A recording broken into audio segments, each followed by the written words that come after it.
Então, você aceita Jesus como seu único salvador?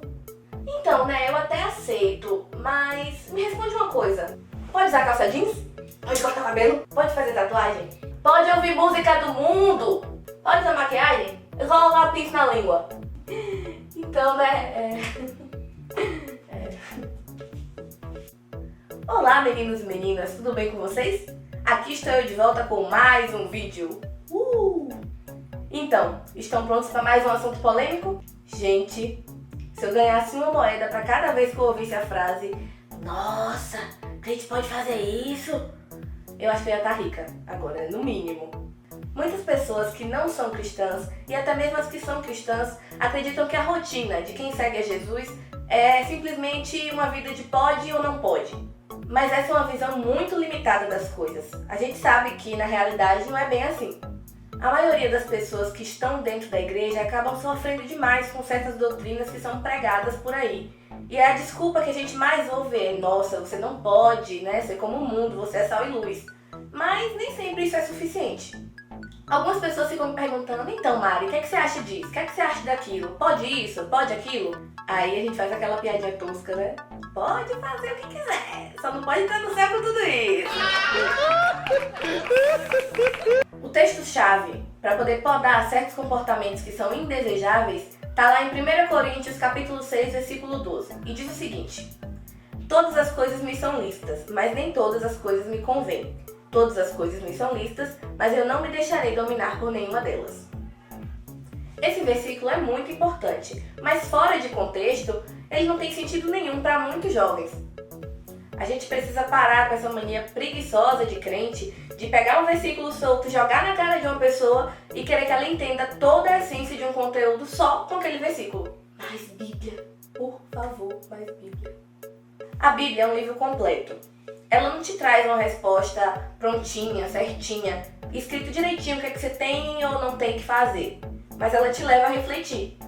Quando você lê a Bíblia com a direção do Espírito Santo, ele vai te mostrar direitinho o caminho que você tem que seguir. E ao trilhar esse caminho, você vai encontrar a sua resposta. E vai se responsabilizar por ela.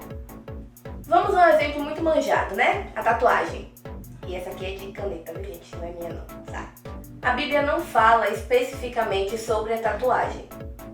A gente tem o texto de Levítico 19, 28, que é muito utilizado para poder rebater esse tipo de coisa. Mas vamos dar uma olhadinha direitinho no que ele fala? Pelos mortos não dareis golpes na vossa carne, nem fareis marca alguma sobre vós. Eu sou o Senhor. Só que o que muita gente não entende é que esse versículo, essa lei específica, está associada a um conjunto de leis que Deus deu especificamente para Israel, a fim de que eles não se misturassem com os gentios daquela época. Como os gentios tinham tatuagens naquela época, Deus queria que o povo de Israel se poupasse disso. Para quê? Para mostrar que eles eram puros, que eles eram santos, que eles eram diferentes. Daí essa ordenança. Se você pesquisar direitinho sobre esse versículo, você vai ver que essa ordenança está ligada diretamente a um certo tipo de ritual pagão, onde as pessoas marcavam seus corpos em adoração a mortos. Então também, devido a isso, ele não cabe como argumento nos dias de hoje. Quando Jesus foi sacrificado, essa separação entre os gentios e o povo de Israel caiu. A partir daquele momento ali, todo mundo poderia ser povo de Deus, não só os judeus. Então, não fazia mais sentido seguir esse tipo de ordenança. Peraí, então a lei acabou? Eu posso fazer tatuagem então, né? Partiu! Não! A lei não caiu. Agora você precisa estudar a lei e analisar ela à luz das mudanças que Cristo trouxe. A lei ela não foi anulada, muito pelo contrário, ela se tornou muito mais difícil de seguir. O próprio Jesus diz isso quando ele afirma que antigamente era proibido o adultério, mas agora, a partir daquele momento ali, a pessoa que olhasse para uma mulher e desejasse ela do seu coração já estaria cometendo adultério. Perceberam como está bem mais complicado? Os princípios morais que estão lá no Antigo Testamento se perpetuam pelo Novo Testamento, mas alguns detalhes administrativos não precisavam mais ser seguidos. Um exemplo bem claro disso é a questão da circuncisão. Paulo traz em Colossenses, capítulo 2, versículo 11, que a partir daquele momento ali, não era mais a circuncisão de homens que purificariam o homem, mas sim a circuncisão de Cristo.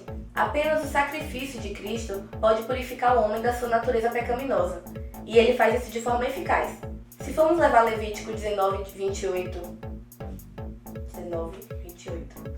ao pé da letra, a gente vai ter que levar o restante do capítulo todo, que traz ordenanças como não fazer a barba, como não cortar os cabelos, como, enfim, diversas outras coisas. Como a ligação perversa dessas coisas com o ato em si acabou perdendo sentido ao longo do tempo, então elas se tornaram inocentes apenas pelo ato em si. Então pode fazer tatuagem mesmo, bora fazer tatuagem! Calma lá, não é bem assim. Como eu disse, a Bíblia ela não traz nenhum tipo de determinação explícita a respeito de usar uma calça jeans, ou ouvir uma música do mundo, ou pintar o cabelo, ou usar maquiagem, mas ela está recheada de princípios, e se você quer fazer qualquer uma dessas coisas, ela vai te guiar por um caminho. A primeira coisa que você deve se perguntar é: o que eu quero fazer? É proveitoso? Vai ser útil? Me convém fazer isso? E isso está lá explícito em 1 Coríntios capítulo 6, versículo 12. A segunda coisa, que também está lá nesse versículo, é você se perguntar: isso que eu quero fazer pode me dominar? Mas Mari, como é que uma coisa pode me dominar? Como é que uma tatuagem vai me dominar? Como é que um cabelo pintado vai me dominar? Ele vai te dominar a partir do momento que você viver em função disso. Você se sente bem só se você fizer aquilo. Eu já vi adolescentes dando chilique, porque eu preciso botar um piercing, porque se eu não botar um piercing eu não vou ser aceita, eu não vou ser bonita, as pessoas não vão olhar pra mim. Então, de certa forma, aquilo estava dominando a mente dessas pessoas. Você só pensa naquilo. A terceira coisa a se perguntar é: isso que eu vou fazer vai escandalizar o meu irmão de alguma forma? Em 1 Coríntios capítulo 8, versículo 13, Paulo traz um texto muito interessante sobre escandalizar. Ele diz o seguinte: pelo que, se o manjar escandalizar meu irmão, nunca mais comerei carne, para que meu irmão não se escandalize. Só fazendo um adendo nisso aí. Essa escandalização que Paulo fala é uma coisa muito séria, né? Meu Deus, fulano de tal pintou o cabelo de roxo. Ai, como eu tô escandalizada. Meu Deus do céu, eu tô muito escandalizada. Isso aí é frescura, tá? Não é escandalização, não. O escandalizar que Paulo fala é a respeito de atingir uma pessoa tão profundamente que ela começa a questionar os princípios de Deus e a autoridade dele. Geralmente, essas pessoas com a linguinha mais afiada são as que menos têm tendência a se escandalizar, gente. Porque elas estão tão presas a essa religiosidade que elas não estão desacreditando de Cristo. Elas estão preocupadas só em atingir você de alguma forma. A gente tem que se preocupar mesmo são aqueles irmãos que ficam caladinhos. Que você vai lá e de repente aparece com uma tatuagem e aí o irmão fica olhando e fala: poxa, ela tá com a tatuagem, será que realmente isso aí é prudente, é de Deus ou não é? E a pessoa começa a ficar cheia de dúvida e de coisa na cabeça e daqui a pouco você desviou, você nem sabe. Você tá lá de boa, achando que a pessoa não tá nem aí porque você fez aquilo. Aí de repente fala: poxa, cadê o irmão fulano? Mas não soube não, o irmão fulano sai da igreja desviado. A quarta e última pergunta que você precisa fazer é: isso que eu vou fazer glorifica a Deus?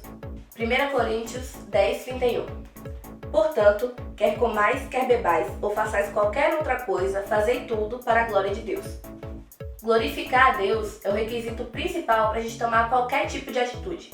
Nós que escolhemos viver por Cristo, escolhemos renunciar às nossas vontades e não viver por elas. Então a gente vai viver de acordo com aquilo que o Espírito Santo ordenar. Lembrando que glorificar a Deus não é tatuar "eu amo Jesus", tá? A verdadeira questão por trás disso tudo de pode e não pode, não é a atitude que eu vou tomar, mas sim o objetivo do meu coração ao realizar aquela atitude. Eu quero atrair os olhares para mim ou atrair os olhares para Deus? A gente precisa entender que os nossos desejos e as nossas vontades estão corrompidas pelo pecado. Usar uma calça jeans, por exemplo, para mim não faz diferença nenhuma, mas vamos dizer que para uma determinada irmã faça com que ela idolatre o corpo dela, com que ela se sinta mais sensual ou até se vulgarize por causa disso. Então convém para essa irmã deixar de usar calça jeans.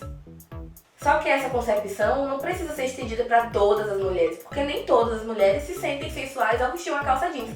Às vezes o pecado está numa saia.